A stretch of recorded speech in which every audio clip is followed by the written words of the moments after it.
이미 언론에서 당일부터 네. 책임 소재를 밝혀가고 112 신고 내용이 공고되자 모든 국민이 슬픔과 울분과 한탄을 하고 있습니다. 네. 저는 이것을 도저히 있을 수 없는, 그 순간은 대한민국이 무정부 상태였다, 네, 네. 이렇게 결론을 하고, 어떠한 경우에도 윤석열 대통령께서 진심 어린 대국민 사과를 하고 한덕수 총리 등 내각과 네, 네. 대통령실장 등 대통령실 네.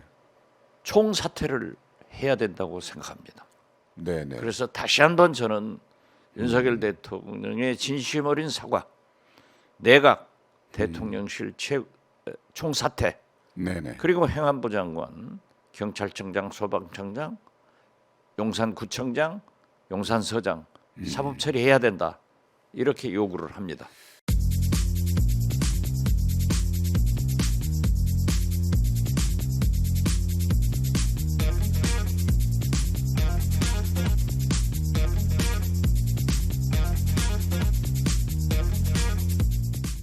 여러분 얼마나 애통하십니까? 성경환입니다. 이태원 참사 112 신고 녹취록이 공개된 뒤에야 비로소 책임 있는 자리에 있는 높은 사람들이 마지못해서 줄줄이 사과를 하고 있습니다. 그동안은 왜 사과를 하지 않고 책임 회피성 발언이나 하면서 버텨왔을까? 시민들은 다시 국가가 어디 있느냐, 이게 나라냐, 이렇게 묻고 있습니다. 북한은 연일 미사일을 쏘아대고 경제 전망은 내년에도 흐립니다. 자국 우선의 미국은 우리의 뒤통수를 치고 중국은 지금 보이는 게 없는 나라입니다.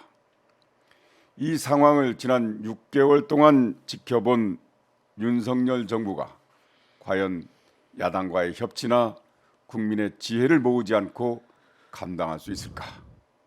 오늘은 목요일 오마이TV의 성경환이 묻고 박정희 답하다 시작합니다. 시장님, 안녕하시냐 이렇게 여쭙기가 좀 그렇습니다.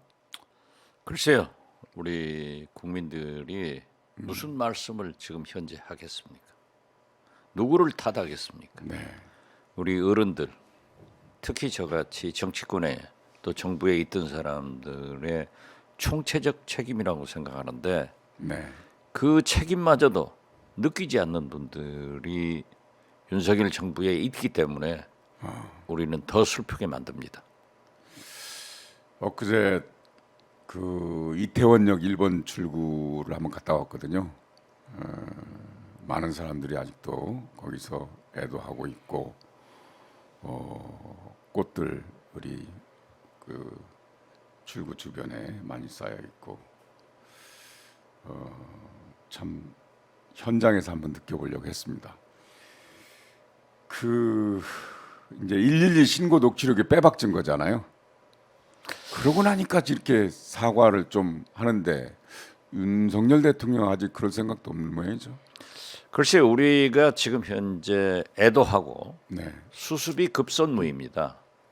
그렇지만은 이미 언론에서 당일부터 네, 책임 소재를 밝혀가고 112 신고 내용이 공고되자 모든 국민이 슬픔과 울분과 한탄을 하고 있습니다. 네. 저는 이것을 도저히 있을 수 없는, 그 순간은 대한민국이 무정부 상태였다, 네, 네. 이렇게 결론을 하고, 어떠한 경우에도 윤석열 대통령께서 진심 어린 대국민 사과를 하고 한덕수 총리 등 내각과 네, 네. 대통령실장 등 대통령실 네.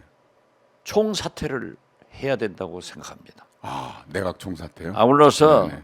자꾸 꼬리 자르려고 하고 사실상 회피를 하는 이상민 행안부 장관, 경찰청장, 용산서장, 네. 소방청장, 이런 분들은 사법 처리를 해야 영혼들을 달랠 수 있고 우리 국민 분노를 잠길 수 있지. 만약에 이것을 지금 현재처럼 꼬리 잘라가면서 계속한다. 오늘 아침 방송도 보면은 용산 서장과 뭐 신고센터 어떤 간부 한 사람을 검찰에 경찰 사법 처리를 하더라고요. 112 신고센터요? 예, 그 소수의 인원 가지고 그러니까 정말 이게 예. 자꾸 처음에 보면은 이상민 행안부 장관은 뭡니까? 그분이- 제도가 미흡해서 못한다고 그랬잖아요. 그분이 경찰국을 네네. 행안부에 만들어 가지고 내가 경찰의 총지휘권을 갖는다. 네. 이런 분이 말이죠. 경찰청장과 소방청장 꼬리 자르려고 하더니 이제 국민의힘에서조차 이상민 장관 파면 소리가 나옵니다. 이것 가지고는 안 됩니다. 네네. 그래서 다시 한번 저는 윤석열 대통령의 진심 어린 사과, 내각 대통령실 총사퇴, 네네. 그리고 행안부 장관, 경찰청장, 소방청장, 용산구청장, 용산서장 사법 처리해야 된다. 이렇게 요구를 합니다. 아니 대통령께서 사과를 하지 않으니까 그 밑에 있는 사람들이 사과를 안 하는 거예요. 하더라도 이렇게 마지못해 하는 거고. 그러니까 네. 말리는 신우이가 더 밉다고. 네네. 세상에 대통령 사과 안 하냐 하니까 행안부 장관이 국회 행안위에서 했다. 그 한덕수 총리가 외신 기자 간담회에서 그렇죠. 그랬습니다. 그리고 대통령께서 열심히 오늘은 가셨는지 모르겠습니다만 분향소 쫓아다니더라고요. 행안부 장관도 중대본 회의에 참석하지 않고 그쪽으로 간다고. 거기서 하더라고요. 사과했다. 이게 더 국민을 무시하고 화나게 하는 거예요. 어떻게 대통령이 총리가 돼가지고 대통령 사과를 행안부 장관이 행안위에서 그리고 빈소에서 이런 얘기를 하면 차라리 지금은 애도하고 수습하겠습니다.